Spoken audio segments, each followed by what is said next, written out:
ठिक छ ल बधाई छ त्यसो भने अब राजेश हमालसँग फिल्म अब खेल्ने भइसकेछ लाग्यो जे भए पनि अब हामी नचले पनि अब केही गर्न पनि अब तिमीले गरिराखेको छौ होइन खुसी लाग्छ यस्तै गर्दै जानु प्रगति उन्नति मोडलबाट एकैचोटि चाहिँ हिरोइन अब सेलिब्रेटी भयो अब के भन्ने होइन ठिक छ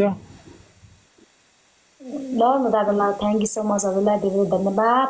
कोहीसँग नबाँच्नु कि तपाईँ आफ्नो काम फोकस गर्नु होला म त कहाँ बाँच्छु त गर्दै गर तिमीले चाहिँ अघि मलाई गाली गरेको थियो अरे भन्दैछ नि यहाँ हो गाली गर्यो मलाई गरेको छैन ल मैले भनेको ओली किन्दालाई त्यो झारलाई किन जोइन गरेको भनेको छ भने मैले चाहिँ मैले त अहिलेसम्म हेर तिमीलाई गाली गरेको छैन म त सम्झाएर आएको छु अहिलेसम्म नराम्रो भने पनि छैन नराम्रो भन्नु पनि नपरोस् भन्दिनँ पनि होइन तर गाली गलत चाहिँ नगर्नु है गर्दैन दादा गर्दैन त्यस्तो छ मेरोमा भिडियो छ गरेको छ भन्दैछ है ल भिडियो छ नि फेरि गाली गरेको रहेछ भने फेरि म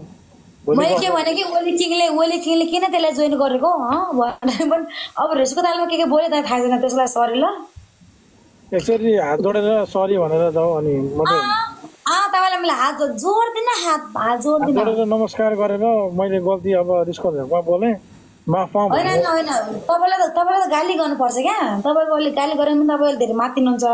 गाली गरे पनि अलिक ठाउँमा आउनुहुन्छ कि भनेर चाहिँ म तपाईँलाई गाली गरेको त्यस्तो तपाईँलाई मैले गाली पनि गरेको होइन कि ओली किङ दाइले त्यसलाई किन जोइन गरेको मैले भनेको यताउता जहाँ खाने चिनी खाने के भन्यो अरे भन्दै थियो त्यस्तो चिठी खाने त भने छैन मैले चाहिँ त्यसो भन्यो भन्दै थिएँ ल अब होइन केही छैन रिसको झकमा आवेशमा आएर भन्यो अब सरी भनेर अब हात जोड माफ मागेको भइहाल्छ पानी छम्किने हो जे पनि दाइ हो होइन अब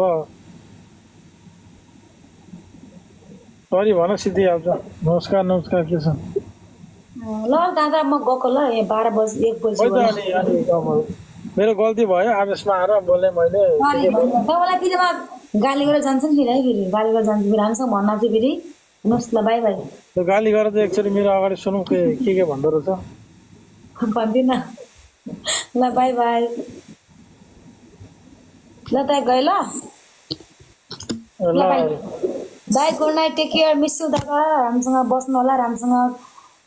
खाना खानु होला राम्रोसँग आफ्नो काममा फोकस गर्नु दुनियाँको कुरा गर्दै हिँड्दैन गर्नु होला कसैलाई रोज्नु नआउनु होला